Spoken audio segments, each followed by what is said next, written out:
new faces and a new opportunity, and clearly today is a huge opportunity on the road against Jake Naso, number 56, the face-off man for Duke, and Sean Badili, who will take a draw for Manhattan. Richmond in North Carolina following this game, but first, it's Duke and Manhattan here in Durham. Already a face-off violation before we even get the opening whistle, and it's going to be against Naso. So the other one is, and McAdory is such a good playmaker from up top because of the vision. You saw him spot Tenenza there. Area, as I mentioned, as a quarterback, as a passer, as a scorer, stretches the defense there and did a fantastic job of shooting right off. And, you know, the love for the university, right, and the college that he's known his whole life with his grandfather and his parents. But he also knows the team, and he knows the type of kids to recruit for Manhattan. You know, you see a lot of smaller, skilled guys. He might not get that big, huge ACC athlete, but he gets these skilled lacrosse players who have something to prove. Like he did. He went to Vermont. He had a fantastic career. He was 11th nationally in goals his last year, and you know, he was an undersized scrapper too, so he's embraced that, and you know, he's got it rolling here, man. It's the landscape of how you're attacking a goalie. When a guy is hot like Grant Krebs, because he had 8 straight saves, you have to move him. And I think that Duke should pressure. Anytime Krebs makes a save or Manhattan tries to clear, Chris, I think Duke needs to pressure. They have the athletes in the middle of the field to do so. Yeah, Caputo banged up a little bit. Sit pipe. But when you have athletes in the middle of the field with guys like Ledman, who's played a lot of offensive midfield, now he's playing that two-way defensive midfield role, you give that guy the green light, Chris. But the footwork there around goal line extended so smooth by Sean Lully. Second overtime last year. All man up. Will certainly never be forgotten by Duke lacrosse fans. Neal, who hasn't really gotten too involved on the offensive end. It's been a lot of other players.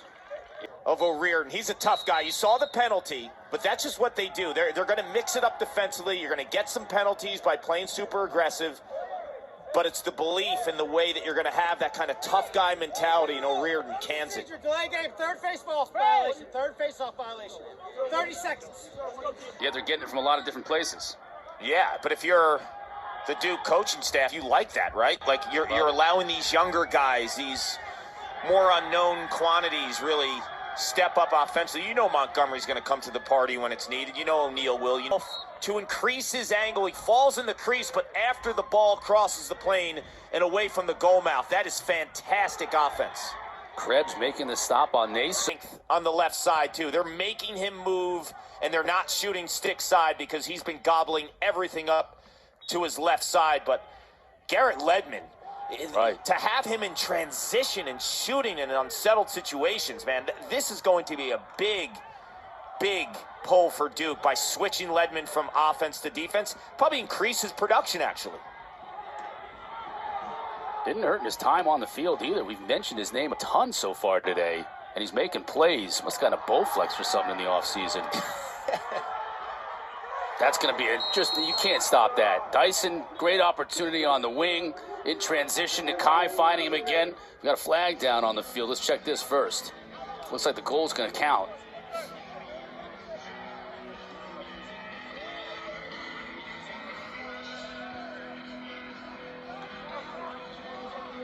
If it does stand, that'll be 2 assists for Nakai, 2 on the day.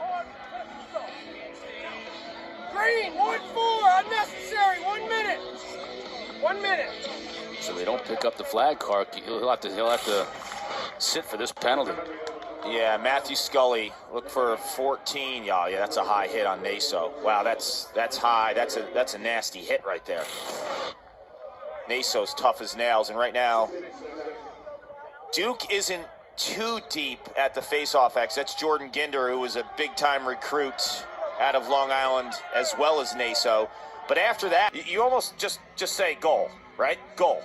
He is so good in terms of just like his deception. Like he caught that ball and in one motion dropped his stick and shot low there. I just love his hands. I love his awareness to find those small little seams in the defense. And obviously he has super elite finishing ability. Ginder all time, change the game and make it look different after they're playing. Gary Gate did it on the men's front. Charlotte North is doing it on the women's front. The way that she plays, her creativity, the strength in what she has.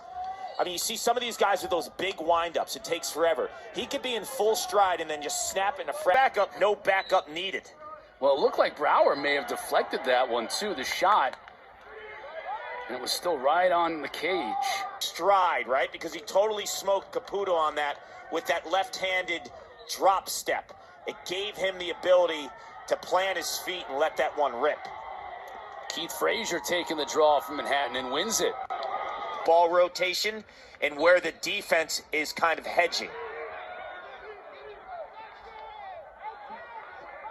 Ginder's done great work at the Faceoff X since coming in for Naso. Robertson, nice pass. Williams again from that spot. That's right. Like Robertson can do 3 or 4 things at a really, really high level. O'Neal can, McAdory can. So when you're scouting freshman on this Manhattan team, there he is. Yeah, there's Jazz, one in green. And when you think of the growth of the sport of lacrosse, I mean, Jazz played for Rick Trezano at Iona Prep, and that's a really solid program. And obviously, Mariano being the greatest closer of all time, 652 career saves. His son's playing lacrosse. You know the game's growing, Cotter. Yeah, it's great. They live up there in the New Rochelle area, and that's kind of... Player of all time and the greatest player of all time in Gary Gate at the midfield, and the greatest defender ever in Dave Petramala from Johns Hopkins. They were 2 catches it with the right hand. I think he reminds me a lot of Joe Robertson, to be honest with you. You could put him on a wing. He could play the right side. He's good inside in terms of knowing where the soft spots of a defense are. So when Joe Robertson moves on and finishes his career at Duke, I think Liam McLean is going to fight for that Robertson spot because of his style and the way that he plays. It's a lot like Joe Rob. And he will be a force at Duke for many years to come. A lot of people thought he was the best defender in the class in the entire country in high school. And as you see Cam Henry, it's the length of Cam Henry, the athleticism, his ability to chase you down. I really think this is smart by Duke to give Henry a lot of reps on the Faceoff X.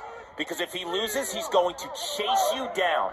And give him these reps, too, because you don't know. Like I mentioned, Naso might have a day or 2 shooting ability, but his toughness to get to the rack and to want the ball in these spots. Joe Hardison took that draw for Duke.